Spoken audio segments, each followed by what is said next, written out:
Hi hello నమస్తే welcome to Mahamax. This is Karthik. So ఈరోజు ఒక మంచి స్పెషల్ అనే దానికంటే మీ అందరికీ మిమ్మల్ని అందరినీ భయపెట్టి థ్రిల్ చేసిన ఒక వెబ్ సిరీస్ మీ మౌత్ టాక్లో, అంటే మీరు మాట్లాడుకున్న దాంట్లో తిరుగుతున్న ఆ వెబ్ సిరీస్ గురించి నేను మాట్లాడుతున్నా. It's none other than Brinda. So ఆ బృందాని క్రియేట్ చేసిన the captain of the ship మన ముందున్నారు. Let's talk and discuss about that and అన్ని విషయాలు తెలుసుకుందాం ఈరోజు. సో మన సూర్య మనోజ్ గారు ఈజ్ హియర్. సో హాయ్, ఎలా ఉన్నారు? Very good, very good. I guess blockbuster గా ఉండుంటారు because of that blockbuster response. First thing ఏంటంటే సార్, నాకు అడగాలనిపించింది, ఈ డ్రాస్టిక్ మీరు చేసిన సినిమాలు తెలుగులో అసిస్టెంట్ డైరెక్టర్ టైప్ అన్ని తెలుగు సినిమాలే, but why did you go to Tamil అంటే ఏం చెప్తారు? తమిళ్ అంటే ఇన్ టర్మ్స్ ఆఫ్ యాక్టర్స్ అంటే there are various people. Okay, this is straight Telugu series as you have all straight Telugu series. కానీ ఏంటంటే నేను కథ రాసినప్పటి దగ్గర నుంచి, సోనీ లివ్కి పిచ్ చేసిన దగ్గర నుంచి, మా ప్రొడ్యూసర్ దాన్ని సోనీ లివ్కి తీసుకెళ్ళిన దగ్గర నుంచి, ఎప్పుడు ఎవరు చూసినా సరే వీ నెవర్ థాట్ ఇది తెలుగుకి మాత్రమే అన్నట్టు ఎప్పుడు చూడలేదు దాన్ని. ఎందుకంటే ఆ స్టోరీ పాయింట్ ఏదైతే ఉందో, రిలీజియన్ గురించి కానీ, దేవుడి గురించి కానీ, ఎక్స్ట్రీమిటీ గురించి కానీ, గుడ్ ఈవిల్ ఏ టాపిక్స్ అయితే మనం డిస్కస్ చేస్తామో సిరీస్లో, వాటిల్లో it is a universal thing. So అందుకని ఎప్పుడు దాన్ని ఓన్లీ తెలుగుకి మాత్రమే పరిమితం అవుతున్నట్టు మనం ఎప్పుడు చూడలేదన్నమాట. సో అందుకని Sony LIV actually like Sony LIV కానీ ఎవరైతే ఉన్నారో అన్ని టీమ్స్ విన్నారు. తెలుగు విన్నారు, తమిళ టీం విన్నారు, హిందీ టీం విన్నారు. 500 times I think easily I have narrated the story to various people. 500 సార్లు ఈజీగా. అంటే నాకు బాగా ఇంకొంచెం క్లారిటీ ఎక్కువ వచ్చిందేమో. నాకు తెలిసి ఒక కథ అంటే మీరు నరేట్ చేసినప్పుడు ఒక పాయింట్ చెప్పినప్పుడు సెకండ్ టైం థర్డ్ టైం ఇంకా ఇంప్రవైజ్ అవుతుంది. అలా 500 times అంటే యు ఆర్ అచీవ్డ్ మెనీ, అంటే మెనీ ఈ సీన్స్ గెయిన్ చేసుకున్నారు అనిపిస్తుంది. బట్ సోనీ లివ్ లో ఇప్పటి వరకు ఒక నోటబుల్ వెబ్ సిరీస్ అయితే రాలేదు. నోటబుల్ అంటే అదే చెప్తున్నాం కదా, వాళ్ళు ఇంకా తెలుగు ఇంకా లాంచ్ చేయలేదండి. తెలుగు ఇంకా వాళ్ళ ఒరిజినల్స్ ఏమీ రాలేదు.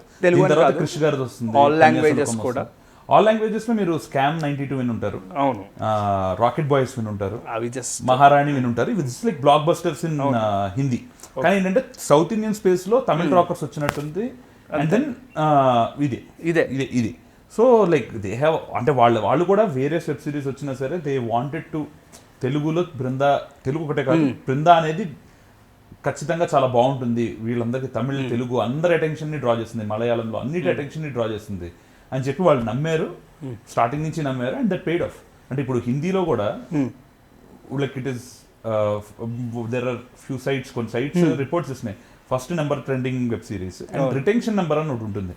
అంటే ఫస్ట్ ఎపిసోడ్ మొదలెట్టిన వాళ్ళు ఎంతమంది లాస్ట్ దాకా చూసారు, అది హైయెస్ట్ ఉంది బృందా. అలా చూస్తున్నారు series. I'm very proud of making. Proud కాదు, I can see your happiness in present actually.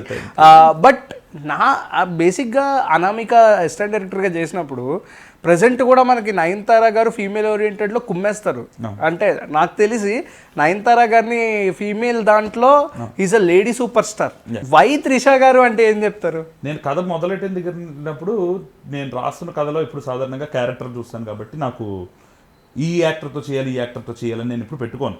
అంటే ఇష్టమైన యాక్టర్లు చాలా మంది ఉన్నారు, కానీ నా కథ వచ్చినప్పుడు ఎప్పుడు పెట్టుకోలేదు. కానీ మా ప్రొడ్యూసర్ సజెస్ట్ చేసినప్పుడు వి వెంట నెరేటెడ్ త్రిష గారికి ఫస్ట్. ఓకే, త్రిష గారికి ఫస్ట్. అంటే మిగతా వాళ్ళు చాలా మంది ఉన్నారు, అందరు అంటే కథ పంపి నువ్వు అన్న వాళ్ళు ఎవరు లేరు. అది సో త్రిష గారికి వెళ్ళి మీ మైండ్ లో ఒకరి దగ్గరికి వెళ్ళాల్సి వచ్చి ఇంకొకరి దగ్గరికి మైండ్ లో ఎవరిని అనుకోలేదు. నాకు ఎవరు వచ్చినా సరే నేను ఖచ్చితంగా నా గురించి నాకు తెలుసు కాబట్టి ఏంటంటే వీళ్ళు సూట్ అవుతారా లేదా అనే, అంటే నా కథ మీద నాకున్న ప్రేమ కానీ నా ఎఫర్ట్ కానీ అంత ఉంది కాబట్టి ఇటు సూట్ అవుతారా లేదా అనేది ఆలోచించేవాడిని. త్రిష గారి గురించి కూడా నేను అలాగే ఆలోచించాను. అలా ఆలోచించి ఇవి సూట్ అవుతారా, అంటే అంత 21 years ఎక్స్పీరియన్స్ ఉన్న వాడి గురించి నేను ఇవి సూట్ అవుతారా లేదా, అసలు కథలో అయినా వస్తే చేయగలుగుతారా లేదా, నేను అనుకున్న బృందా ఇవి అవుతారా లేదా అనే క్వశ్చన్స్తోనే నేను సెట్ లోపలికి వెళ్ళాను. ఓకే, కానీ ఆవిడ ఫస్ట్ షాట్ పర్ఫామ్ చేసినప్పుడు నాకు అర్థమైపోయింది, అంటే ఆమె సటిలిటీకి, న్యూయాన్స్కి షీఈస్ క్వీన్, సౌత్ క్వీన్. ఇంకా అంటే ఆమె ద వే, అంటే ఆమె జస్ట్ ఫస్ట్ ఎపిసోడ్లో ఇలా లేచి బెడ్ మీద ఇలా కూర్చుని the way she drinks water it self, అంటే ఆమె ఒక రాగా ఆలోచిస్తేనే తప్పితే she won't perform it like that. అది నాకు క్లియర్గా కనిపించింది. అండ్ దెన్ ఆమె మెచ్యూరిటీకి, అంటే కథ దేని గురించి అయితే మాట్లాడుతుందో అది చాలా పెద్ద విషయం. నాకన్నా ఎవరికన్నా ఏ ఏజ్లో ఎవరు అనుకున్నా సరే చాలా పెద్ద విషయం. దేవుడి గురించి మాట్లాడాలంటే మనకి ఏం అవగాహన ఉంది తెలియదు కదా. సో అంత అవగాహన ఉన్న విషయాన్ని అర్థం చేసుకుని పర్ఫామ్ చేయగలిగే ఒక సత్తా ఉండాలి అంటే I think someone like Trisha only can. Any language barriers ఏమైనా వచ్చాయా? లాంగ్వేజ్ బ్యారియర్స్ ఖచ్చితంగా ఉంటాయండి. అంటే ఆమెకి తెలుగు రాదు, అంటే ఆమె కొంచెం తెలుగు కొంచెం ఇబ్బంది, కానీ ఆవిడ తెలుగు లైన్స్ చదువుకుని ఆమె తప్పని చెప్పేస్తుంది. ఎగ్జాక్ట్ గా మనం ఏ మూడ్ లో అయితే తెలుగు సినిమాలు చేస్తుంటారు ఎగ్జాక్ట్ ఏ నోట్ అనుకున్నాం ఆ నోట్ లో అలా డెలివర్ చేస్తారు ఆవిడ. Okay, so it was a pleasure working with someone like ma'am. Okay, and మీరు ఇందాక అన్న ఒక మాట, అంటే దేవుడి గురించి మనం జస్టిఫికేషన్ ఇచ్చే అవగాహన మనకు లేదన్నారు. బట్ ప్రజెంట్ ఉన్న జనరేషన్ కానీ దే హ్యావ్ ఇన్ఫ్లుయెన్సింగ్, అంటే ప్రజెంట్ ఉన్న యూత్ గురించి మాట్లాడితే many these people are influencing for just only ఒకళ్ళు చూపిస్తారు, దాన్నే ఫాలో అయిపోతూ వీళ్ళు ఒక 100 రీల్స్ వేసుకొస్తారు. Just saying, just normalizing this thing. ఇప్పుడు మొన్న నాగార్జున గారు కల్కి చూపించేదాకా మనకి మహాభారతం అంటే ఏంటో తెలియదు. ఇప్పుడు మహాభారతాన్ని పాడ్కాస్ట్లో పెట్టుకుని మరి వింటున్నారు. దీస్ కల్చర్ ఒకళ్ళు చేంజ్ చేస్తేనే చేంజ్ అవుతుంది తప్ప they have not self regaining anything కదా. సో గాడ్ దగ్గరికి, దేవుడి దగ్గరికి వచ్చేసరికి దేవుడు ఉంటారంటారు, కొంతమంది ఏమో దేవుడు లేరురా, మనకేమీ మంచి జరగట్లేదు కాబట్టి దేవుడు లేడు అంటారు. So what's your opinion on that these statements actually? అంటే సిరీస్లో ఒక మాట ఉంటుంది, దేవుడు ఉన్నాడని చెడు చేయకూడదు, లేడని చెడు చేయకూడదు. అవును, చెడు నీకు మంచి దేవుడు అంటే ఏ స్క్రిప్చర్స్లో ఉన్నా ఎవరు మాట్లాడినా సరే మంచిని దేవుడు అన్నారు, సర్వింగ్ అదర్స్ దేవుడు అన్నారు, లవ్ అనేది దేవుడు అన్నారు. ఈ లవ్ కానీ లేకపోతే సర్వింగ్ అదర్స్ కానీ మంచి కానీ are core qualities of human. Humanity is godliness. మనలో ఉన్న మానవత్వాన్ని పరిపూర్ణంగా మనం ఎంబ్రేస్ చేసుకోవడమే గాడ్లీనెస్. దాన్ని ఒక్కొక్కళ్ళు ఒక్కొక్క రూపంలో మాట్లాడుతూ ఉంటారు. ఓకే, ఇలా మాట్లాడుతూ కొంతమంది ఇప్పుడు దాని చుట్టూ ఒక రిచువల్ చేసో, దాన్ని ఏదైతే నిజమో దాన్ని నమ్మకుండా దాని చుట్టుపక్కల ఉన్న వాటిని ఎక్కువ నమ్ముతూ వాటినే పూజిస్తూ ఒక రకంగా ఎక్స్ట్రీమ్కి వెళ్ళిపోయారు. కొంతమంది ఉన్నారు, కొంతమందికి దేవుడు అనేది హోప్. నాకు రేపు ఏం జరుగుతుందో, ఇంత కేవస్ ఉండగా నాకు రేపు ఏం జరుగుతుందో తెలియదు, నాకు తిండి లేదు, లేకపోతే నాకు కష్టాలు ఉన్నాయి, ఇన్ని కష్టాలు ఉన్నప్పుడు నాకు రేపు ఏం జరుగుతుందో తెలియనప్పుడు నాకు రేపు నా కోరిక, నా హోప్ ఎవరిస్తున్నారంటే దేవుడు. నేను దేవుడు ప్రార్థిస్తే సో దేవుడు అనేది మంచి విషయం. సో మంచి విషయం. కొంతమంది దాన్ని చెడు విషయంగా తీసుకెళ్తున్నారు. అన్నీ నడుస్తున్నాయి, ఇప్పుడైతే ఇంకా నడుస్తుంది. అంతే కదా, ఎవరైనా బ్లేమ్ చేసుకుంటారు, ఏ విషయంలోనైనా బ్లేమ్ చేసుకుంటారు ఇప్పుడున్న పరిస్థితులు. ఇలాంటి వాటిల్లో మనం దేన్ని నమ్మాలి అనేది కథ అయితే, నేను నేర్చుకున్నది, నాకు అనిపించినది ఏంటంటే మనలో ఉన్న మానవత్వాన్ని నమ్మాలి. మనలో ఉన్న మానవత్వాన్ని ఖచ్చితంగా కాన్షియస్గా దాన్ని టేమ్ చేసుకుంటూ దాంట్లోనే ఉండాలి అని చెప్పి మనం నేర్చుకోవాలి. అలా ఉంటే ఈ పక్కవన్నీ ఏది మనకి ఇన్ఫ్లుయెన్స్ చేయవు. They won't take us in wrong డైరెక్షన్లో తీసుకెళ్ళవు. మనకు ఒక చెక్ పాయింట్ ఉంది, అదే ఈ కథ. అదే అంటే లైక్ మీరు చెప్పినట్టు చెక్ పాయింట్ అంటే చాలామంది పెద్దలు కూడా అంటూ ఉంటారు, మనిషి తిని మనకు మంచి చేశాడంటే తను ఒక దేవుడిలాగా అనిపిస్తాడు మానవుడు. బట్ ఈ జనరేషన్లో కూడా జస్ట్ నార్మల్గా అడగాలనిపిస్తుంది కాబట్టి, బట్ ఈ జనరేషన్లో కూడా చాలామంది స్టిల్ ఒక జెన్జీ లేకపోతే ఈ పేర్లు పెట్టినా సరే still they are concentrating on the black magics or ఈ చేతబడులు, దీని మీదే ఇంకా విలేజెస్లో జరుగుతున్నాయి ఇంకా ఇవన్నీ. So what's your opinion on that? ఏదైతే చెడు జరుగుతుంది అనేది అది జరుగుతుంది. ఓకే, అలా అని చెప్పి మంచికి అంటే మంచి లేదు అనడానికి లేదు. There are so many people who are actually inspiring. నిజంగా వాళ్ళు వాక్ చేసి నించుని చూపిస్తున్నారు, అరే ఇలా ఉండాలిరా అని చెప్పి. మనం చెడును మాత్రమే చూస్తున్నాం, చెడు వచ్చేస్తుంది, చెడు దగ్గరలో ఉందని చెప్పి భయపడిపోతున్నాం, వాటి గురించి మాట్లాడుతున్నాం. వాటికన్నా మంచిదాన్ని చూసి గౌరవిస్తే, దాని గురించి గర్విస్తే మనం కూడా అలా ఉండడానికి ట్రై చేస్తాం. అది వస్తుంది, అది చుట్టుపక్కల ఉందా అనేది మనకు అనవసరం. మనం పట్టించుకున్న అది మంచిగా ఏదో ఒకటి ఉంది, మంచి వాళ్ళు కొన్ని విషయాలు మంచివి చేస్తున్నారు అని చెప్పి వాటిని చూస్తూ వాటిని గౌరవించాం అనుకోండి, ఐ థింక్ మనం కూడా అలాగ ఉండొచ్చు. అంతే. సో బృందా గురించి వస్తే నేను పర్టికులర్గా అబ్జర్వ్ చేసినట్టు ఇందాక 2 times చెప్పినట్టున్నా, అండ్ పర్టికులర్గా అబ్జర్వ్ చేసినప్పుడు నా చుట్టుపక్కలే ఒక వెబ్ సిరీస్ కోసం, అంటే ప్రజెంట్ మూవీస్ గురించి మాట్లాడుకోవడమే కష్టమైన రోజుల్లో ఒక ఓటీటీ వెబ్ సిరీస్ గురించి పక్కన జనాలందరూ మాట్లాడుకుని చూడండి అని పక్కా రికమెండ్ చేస్తున్నారంటే అక్కడే మీరు సక్సెస్ఫుల్ అయిపోయారని చెప్పాలి. ఇవన్నీ వింటున్నప్పుడు వాట్స్ యువర్ ఫీలింగ్ యాక్చువల్లీ, ఎలా అనిపిస్తుంది? నేను ఫస్ట్ అనుకున్నప్పుడు డెబ్యూ అవుతుంది అంటే చాలా లైక్ ధూమ్ధామ్ పార్టీ చేసుకుంటానేమో అనుకున్నాను. అంటే ఒక ఫీల్ ఉంటుంది కానీ ఆ ఫీల్ ఒక 2 to 3 days లో పోతుంది నాకు తెలిసి. ఆ రోజే లేదు, ఆ రోజే నేను పార్టీ చేసేసుకుంటే ఇలా అనుకున్నాను కానీ but I was very content. మంచి సినిమా తీసాం, అందరికీ నచ్చుతుంది అనేది very happy.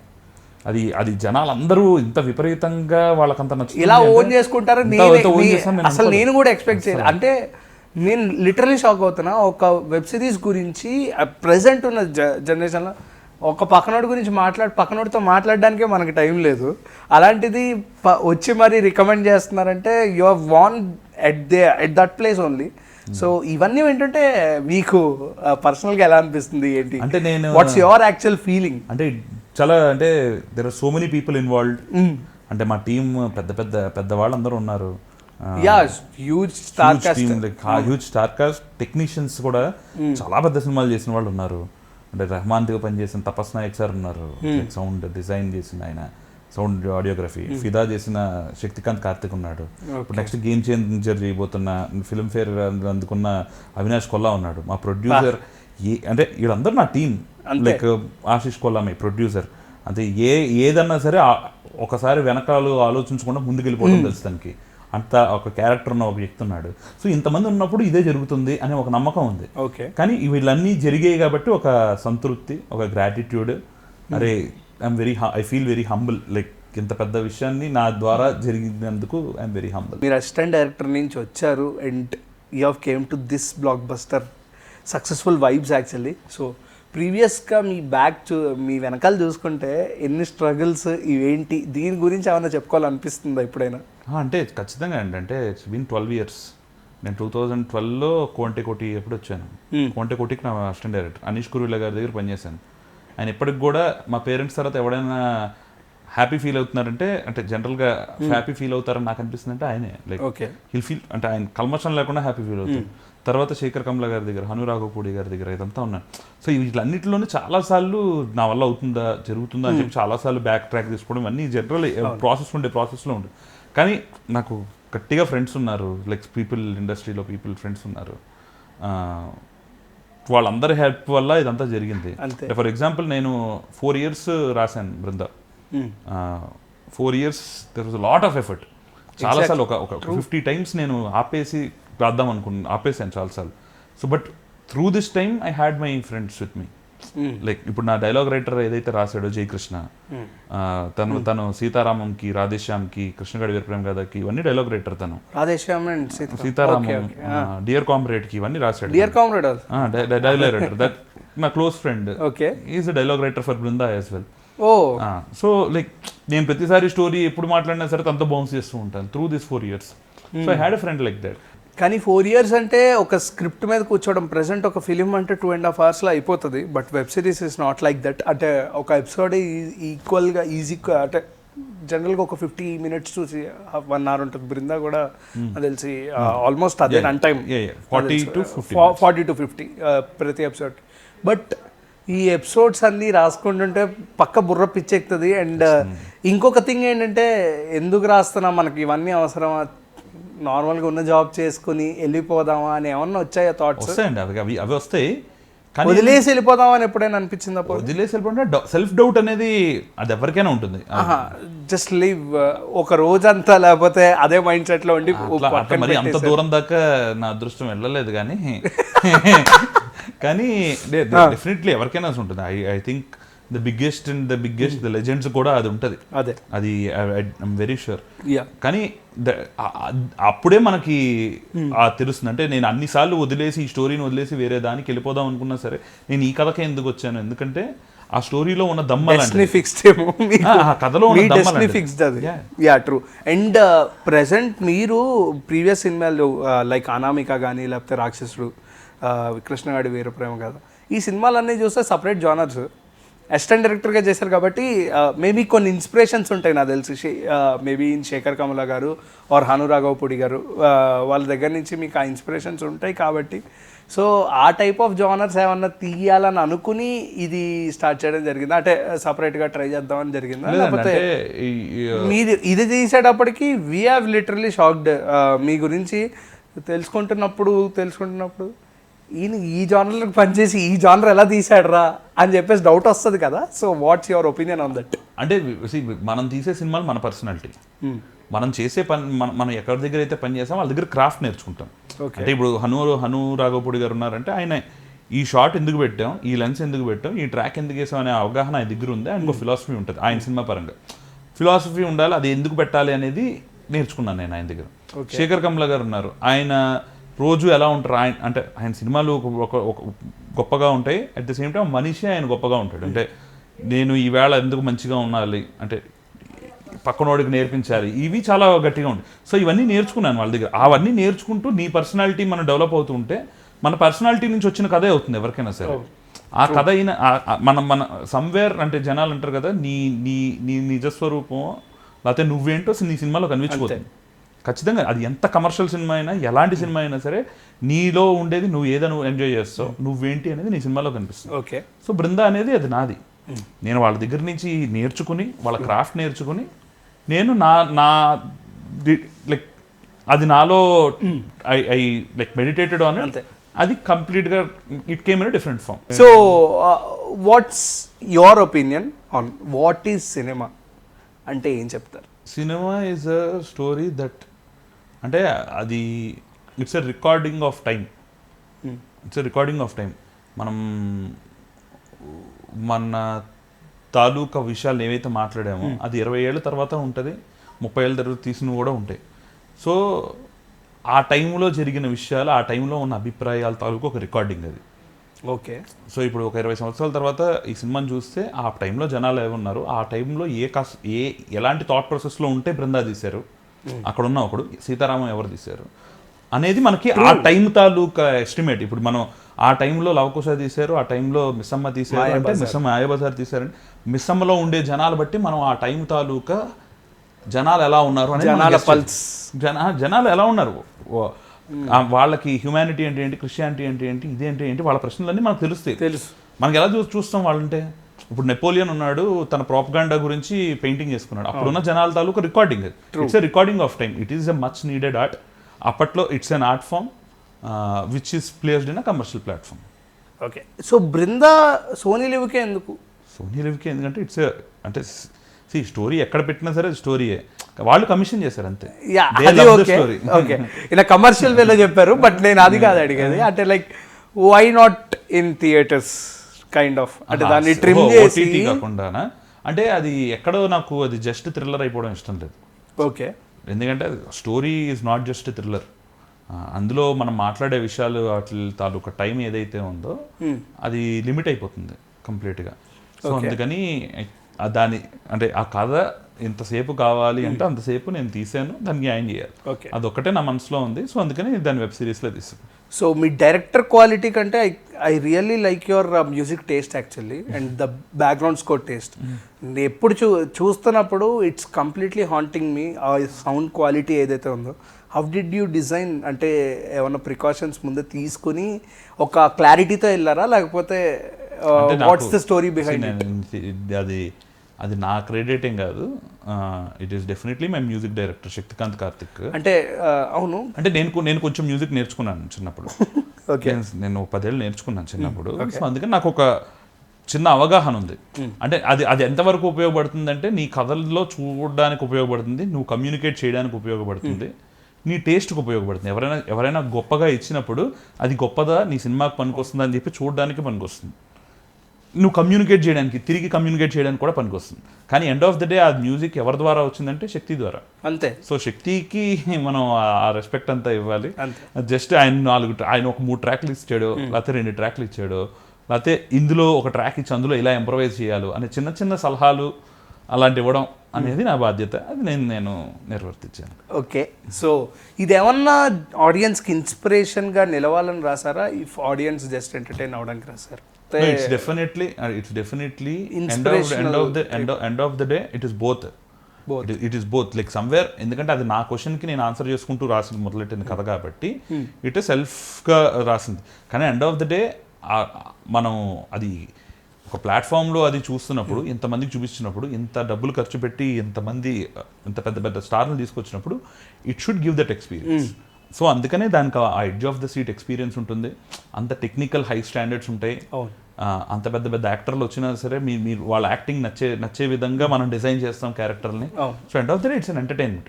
But in that entertainment నేను అనుకున్న ఒక చిన్న ఇన్ఫర్మేషన్, నేను ఆలోచిస్తున్న ఒక కథను, నేను ఆలోచిస్తున్న ఒక వాల్యూస్ గురించి మాట్లాడడం జరిగింది. అంతే, అది కథ బట్టి అంతే అంతే. ఆ కథ ఎంటర్టైన్మెంట్, కేవలం ఎంటర్టైన్మెంట్ మనం కేవలం అలాంటి కథ రాసినప్పుడు అలా రాయొచ్చు.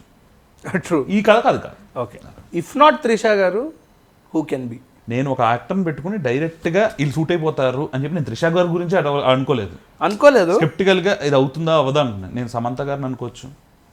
దాని తర్వాత so there are multiple people that I can think of, but every one I will be sceptical. అంటే అది ఆయన సూట్ అవుతారా అవ్వరా ఇలాగ నేను ఆలోచిస్తూ ఉంటాను. కానీ త్రిష గారు వచ్చి ఆవిడ చేసిన పద్ధతి ఏదైతే ఉందో అది నేను ఇప్పుడు చూసేసాను కాబట్టి దాన్ని ఐ కాంట్ ఎరేజ్ ఇట్. ఆవిడ అంత గొప్పగా ఎవరు చేయలేరు అనే నమ్మకం అయితే నాకు నా మనసులో ఉండిపోయింది.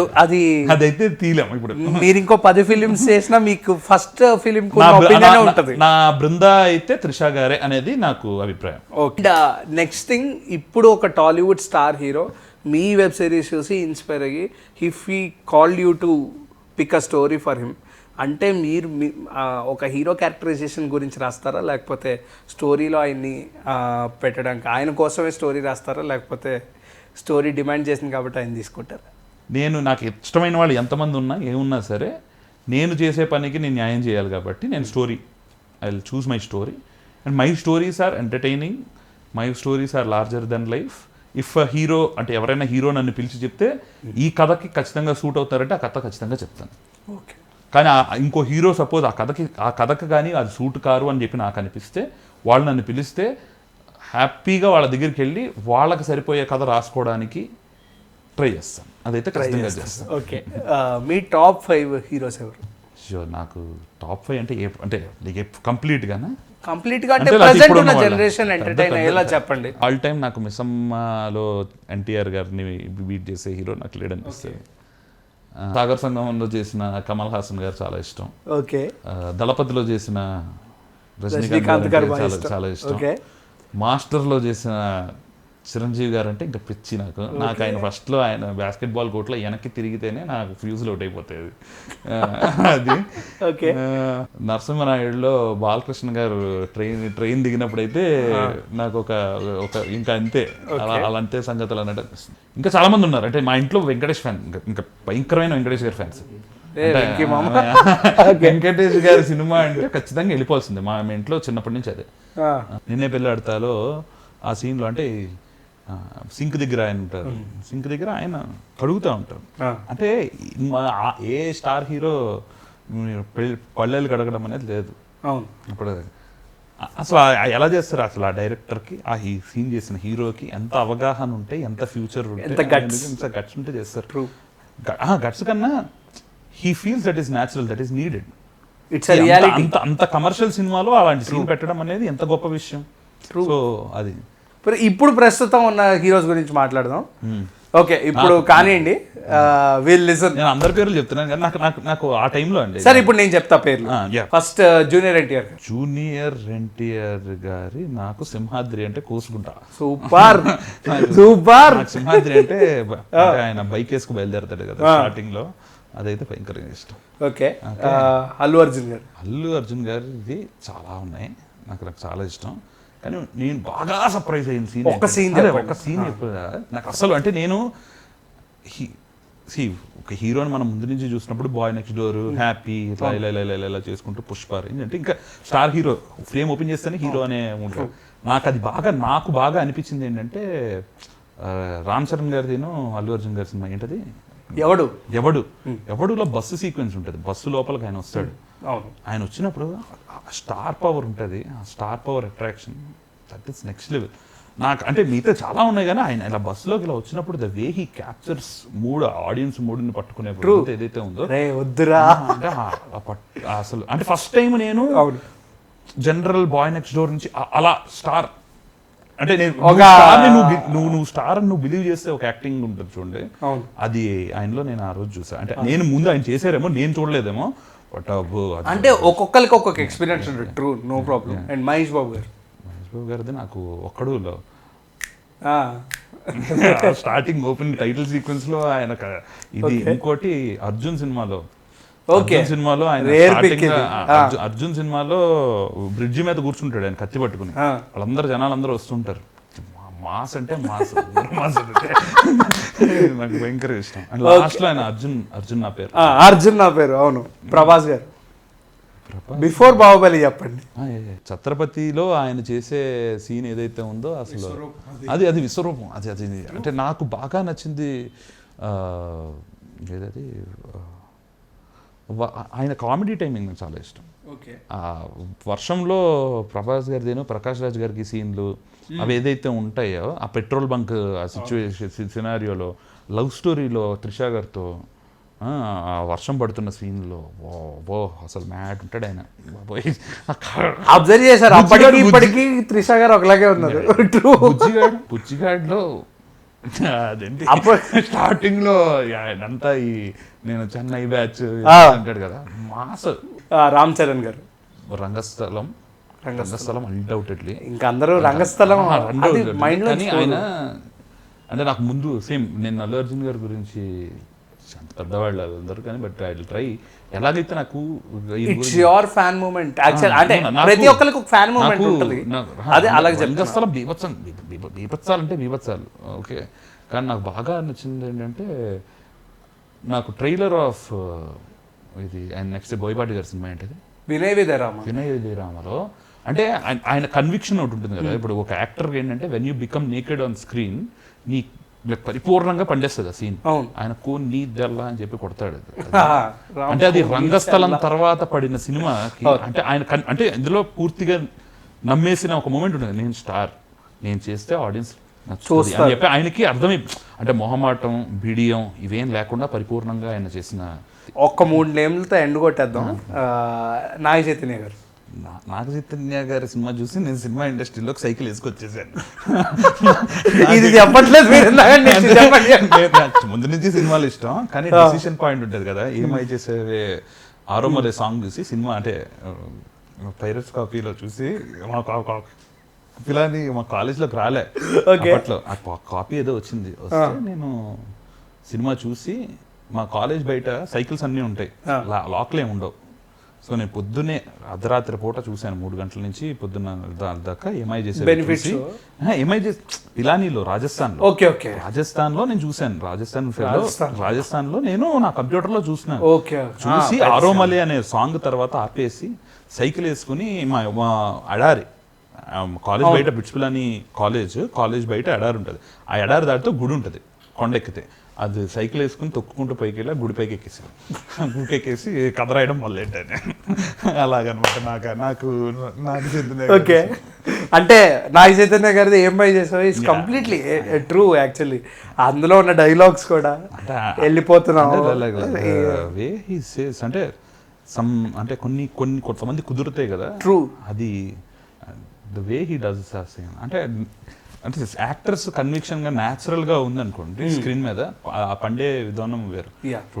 దట్స్ వై బృందాలో ఆవిడ తాలూకా న్యాచురాలిటీ ఏదైతే ఉందో అది స్క్రీన్ మీద వచ్చింది. ఇందాక త్రిషా గారి గురించి అందుకనే చెప్తున్నా, గ్లామరైజ్ రోల్స్ కానీ ఇందులో త్రిషా గారిని ఎక్కడ చూసినా సరే డీగ్లామరైజ్ గా ఎక్కడ కనిపించలే.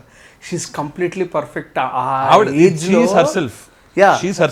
బయట ఎలాగుంటారు అందులో ఉండే ఒక యాంగిల్ ని మనం కంప్లీట్ గా ఎక్స్ప్లోర్ చేస్తాం, మనం దాన్ని కంప్లీట్ గా డీవియేషన్. అది దట్ ఈస్ వై బృందా అంటే 21 years ఆవిడ 96 లాంటి గొప్ప గొప్ప సినిమాలు చేసినప్పుడు Brinda is being considered as their best performance అని చెప్పి రివ్యూలో రాయడానికి కారణం డెఫినెట్లీ లైక్ ట్రూ. ఎందుకంటే ఆవిడ చేసిన ఐకానిక్ రోల్స్ ఇంకా మర్చిపోం. యాక్చువల్లీ పాస్ట్లో చాలా చేసి చూసి వచ్చారు కాబట్టి, ఒకటని కాదు, నువ్వు వస్తావంటే నేను వద్దంటానా, బుజ్జిగాడు, ఆడవారి మాటలకు అర్థాలే వేర్లే. ఆ అసలు సినిమా గురించి నేను ఇన్ని క్లాసిక్స్, ఇన్ని టాప్ నాచ్ సినిమాలు ఉన్నా సరే she still best performance ever అని చెప్పేసి రాస్తున్నారంటే ట్రూలీ అచీవ్ చేశారు. As a captain of the ship గా మీరు అచీవ్ చేశారు కాబట్టి I really feel proud of you and talking with you. And నిజంగా హారర్ జోనర్ ఒకరికి రాయాలనుకుంటే ఎవరికి రాస్తారు టాలీవుడ్లో? ఆల్ టైమ్ చెప్పండి, నో ప్రాబ్లం. స్టిల్ సేయింగ్ నేను స్టోరీ రాస్తే స్టోరీ క్యారెక్టర్ ఏదైతే అసలు reveal చేయట్లా మీరు? లేదు, నేను నా స్టోరీకి ఏం న్యాయం జరిగితే అదే చేస్తా. అది నాకు ఎంత పెద్ద ఫ్యాన్ అయినా సరే, ఎవరికైనా సరే, నేను నా స్టోరీ అదైతే 100%. ఓకే, అది పక్కన పెడితే నాకు బాగా నేను వెంటనే సినిమాకి వెళ్ళి అర్జెంటుగా ఒక హీరోతో సినిమా చేసేయాలి అని చెప్పి నాకు అనిపిస్తే నేను నాకు ఇప్పుడు అర్జెంటుగా వచ్చే పేరు అంటే రామ్ చరణ్ గారు. నాకు ఆయన కానీ నేను ఆయనకు రాయగలిగి ఆయన నాకు అవకాశం ఇస్తే of course. Thank you. And ఇంత వాల్యుబుల్ ఇన్ఫర్మేషన్ ఇచ్చారు అండ్ మీ ఎక్స్పీరియన్స్ షేర్ చేసుకున్నారు. It's completely thank you. And Brinda లాంటి ఇంకా ఎన్నెన్నో థ్రిల్లింగ్ అండ్ మమ్మల్ని భయపెట్టి జనాల మౌత్ టాక్ని ఇంకా యాజ్ అ డైరెక్టర్గా తీశారు, బృందా తీసిన ఆయన తీశారు అని చెప్పుకోదగ్గే పెద్ద వెబ్ సిరీస్ అండ్ ఫిలిమ్స్ చేయాలని మనస్ఫూర్తిగా కోరుకుంటున్నా. Thank you. Very nice. Thank you.